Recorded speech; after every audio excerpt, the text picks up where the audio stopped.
Part 1. You will hear a telephone conversation between a language student and an advisor. First, you have some time to look at questions 1 to 6.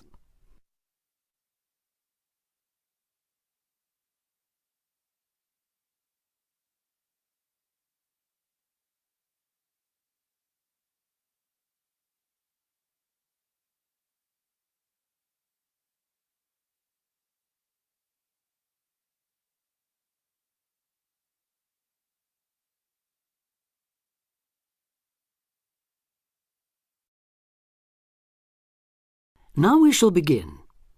You should answer the questions as you listen because you will not hear the recording a second time. Listen carefully and answer questions 1 to 6. Homestay Language Learning, Lisa McDowell here. How can I help you? Hello, my name's Dan, Hello, Dan. and I'm going to be living with a family in Edinburgh for 3 months, so I'd like some advice on what to bring with me. I'm flying in via Singapore on the 15th. Right. Well, perhaps most important of all are your documents. Vaccination certificate, sponsor's letter, and the certifying letter from us for immigration. Yes, I've got all those in order, I think. What I'm really wondering about are money and clothes and things for my room. Personal effects, in other words. OK, let's start with cash. You'll already have money in your bank account here, of course, but make sure when you get here you have some cash on you. Pounds, that is, not euros or dollars. How much do you suggest? I'd say 50 as an absolute minimum. OK. Now, the next thing is which clothes to bring. What do you think? Well, as I'm sure you know, it can get pretty cold here, so you will need some warm clothing.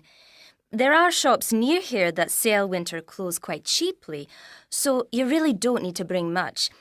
Do make sure, though, that you have at least one thick sweater and a jacket with you when you arrive here. The temperature's likely to be a lot lower than in Singapore. Thanks for the warning. Now, something else I'm not sure about is whether to bring my computer.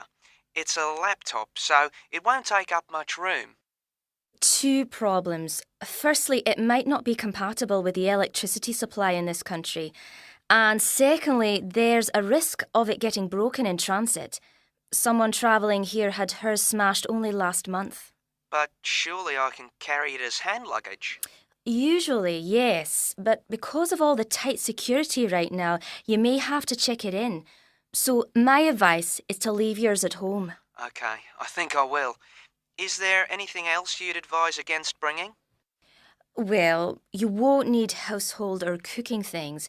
They'll all be provided. And importing food, of course, isn't allowed by customs, though I imagine you already knew that. Well, yes. But there are 1 or 2 things I'd suggest you find room for in your suitcase. Yes? Perhaps a few of your favourite cassettes or compact discs. Of course, you might be able to find them in the shops here, but then again, you might not. That's a good idea. Anything else? Yes, some photographs of people and places that are special to you could be nice. They can really make your room feel like home. It's just a thought. I'll see if I've got a few good ones. Before you hear the rest of the conversation, you have some time to look at questions 7 to 10.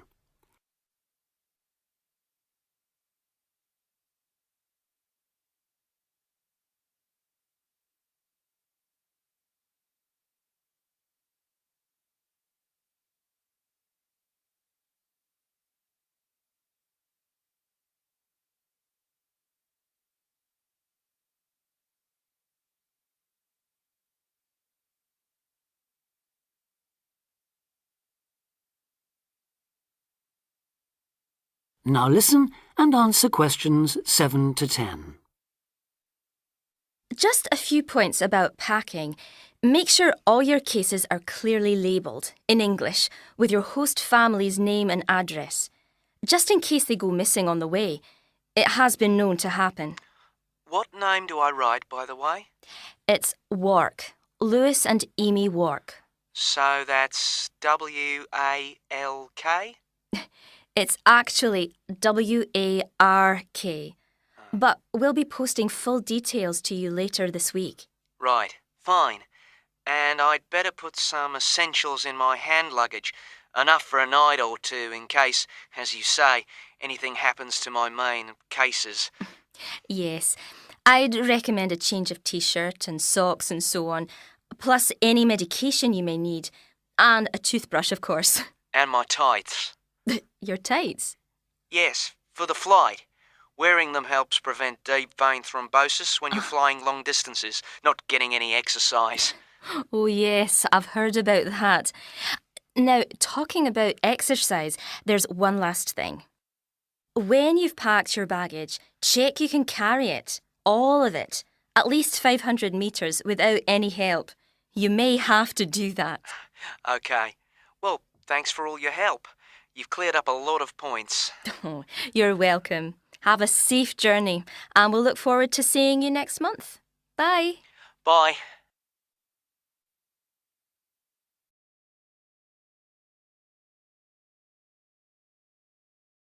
That is the end of part 1. You now have half a minute to check your answers.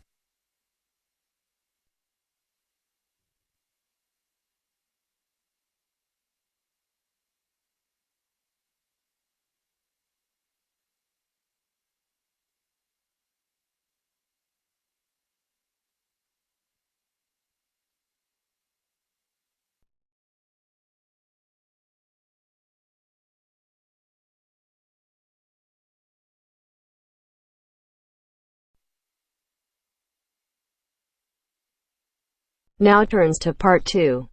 Part 2. First, you have some time to look at questions 11 to 15.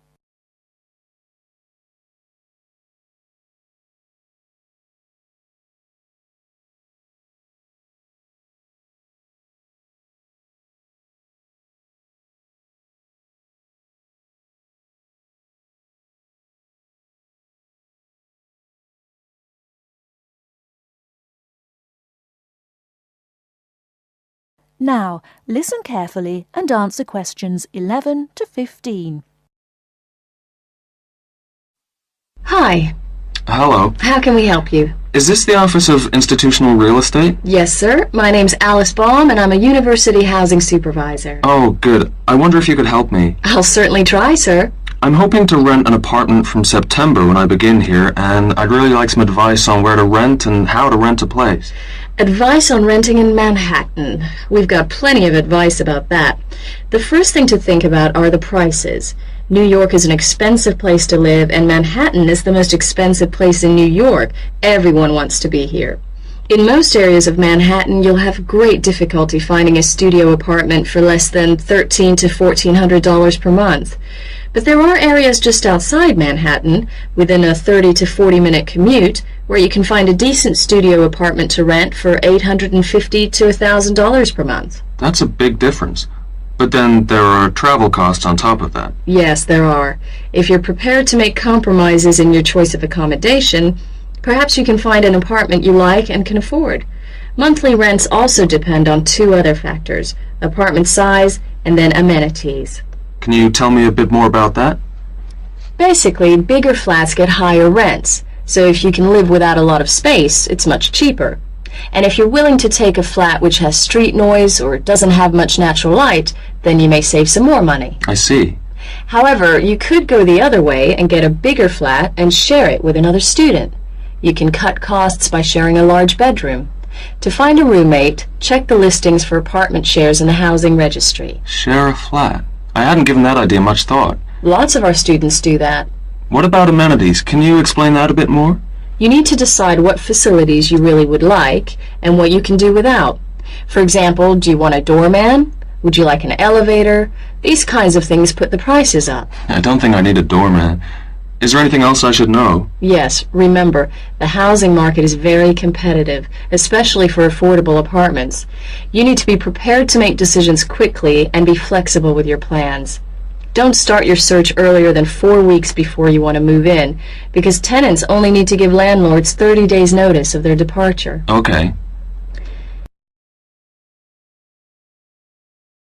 Before you hear the rest of the talk, you have some time to look at questions 16 to 20.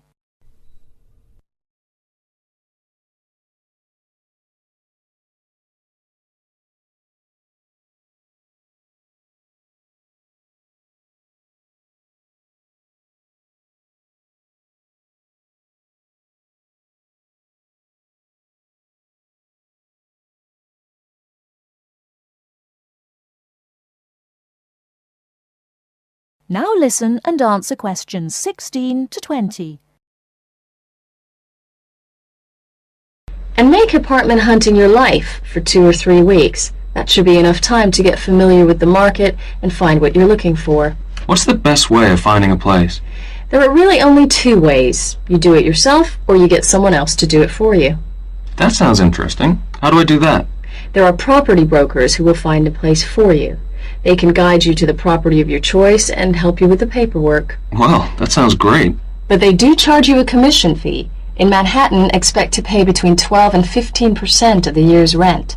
That means if your rent is $1,000 a month, the broker's fee works out to $1,800. Oh, maybe not a broker then. And what's the other option again?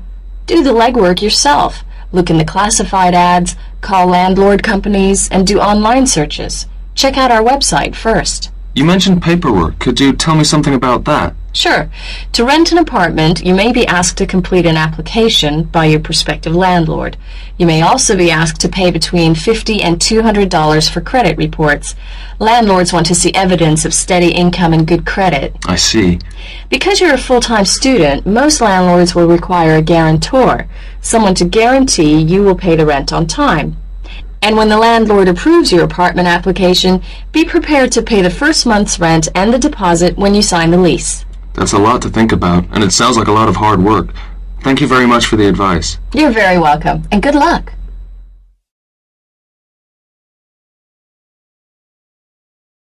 That is the end of part 2. You now have half a minute to check your answers.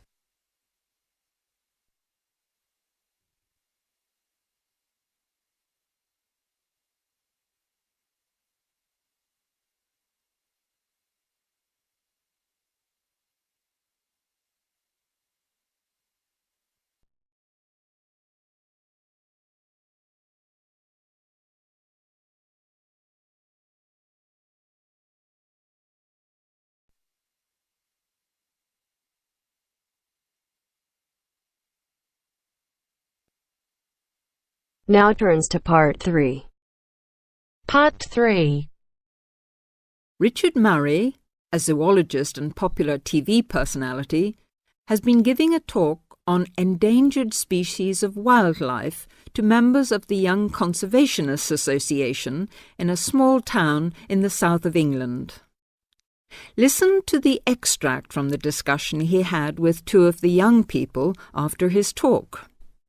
First, you have some time to look at questions 21 to 25.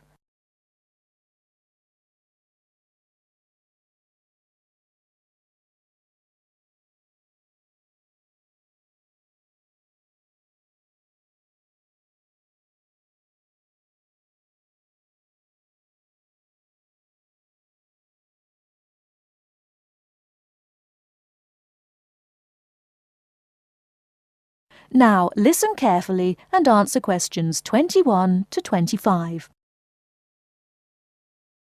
What would you say, Mr. Murray, are the main reasons that so much of our wildlife will have died out by the end of the next few decades? Well, Tony, we can't of course rule out the effect of urbanisation due to the spread of population. But apart from that, I believe there are 2 reasons which, in a way, are like the opposite ends of a piece of string. If you tie a knot in that piece of string, you end up with a circle, and whichever way you go round, it's going to turn out to be the same. I don't think I quite get that, Mr. Murray. Well, let's put it another way. It's rather like a film. You've got the good guys and the bad guys. They're pulling in opposite directions, but when it comes to the final showdown, it's hard to make out which is which. What are your two reasons, Mr. Murray? I call them greed and caring. Greed and caring? Yes, I know they don't seem to have much to do with one another, but think about it. The motive of greed is pretty obvious. In the course of the next few months, thousands of baby seals will be bludgeoned to death before they're even weaned from their mothers. What for? For the sale of their skins at inflated prices to please the vanity of a few and line the pockets of the killers. Crocodiles will be slaughtered to provide shoes and handbags for the rich.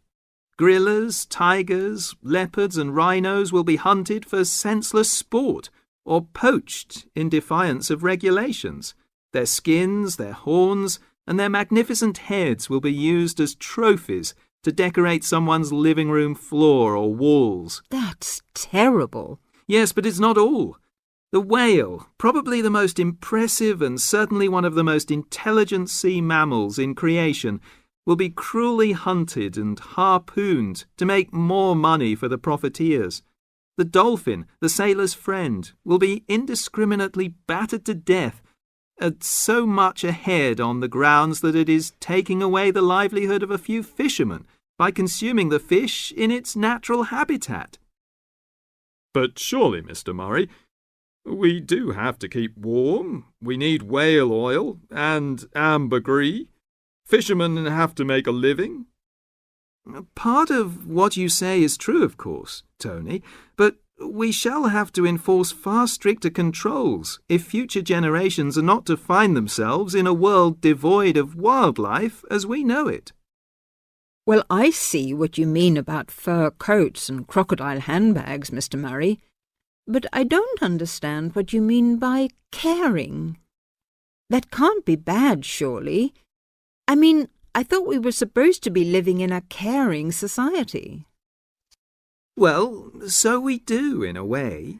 The trouble is, there are so many well-intentioned people who start out with the best possible motives of trying to protect or immunize us from this, that, or the other in the most effective way at the quickest possible rate.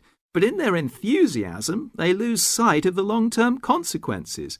It's only very gradually that the danger to other forms of life, including humans, comes out.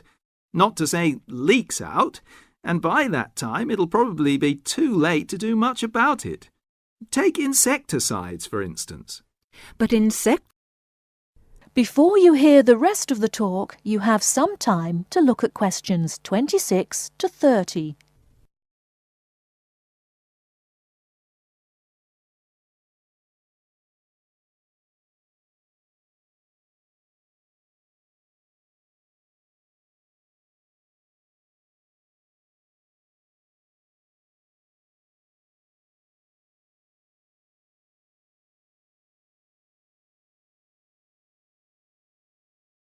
Now listen and answer questions 26 to 30. But insecticides protect crops from pests. They destroy disease-carrying mites and creepy crawlies like cockroaches.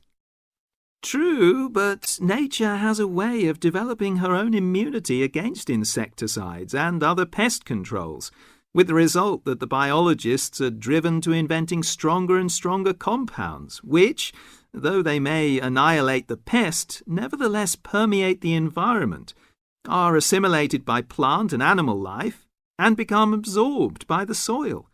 Countless innocent creatures, the beaver or the mole, for example, are performing a useful task in the natural control. The alarming prospect is that as these poisons enter the foods we eat, and consequently our own systems, they'll find their way into the body of the pregnant mother and into her milk, offering incalculable risks to the unborn or newly born infant. In spite of all our technological expertise, our time is running out. We're virtually destroying ourselves. That is the end of part 3. You now have half a minute to check your answers.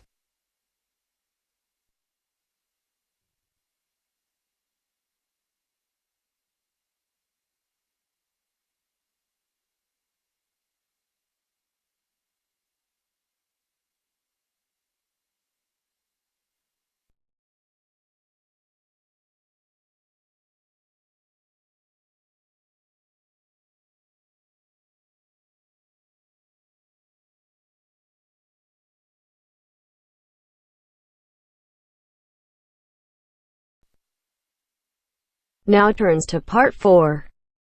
Part 4. You will hear an extract from a university lecture on the topic of marketing. First, you have some time to look at questions 31 to 40.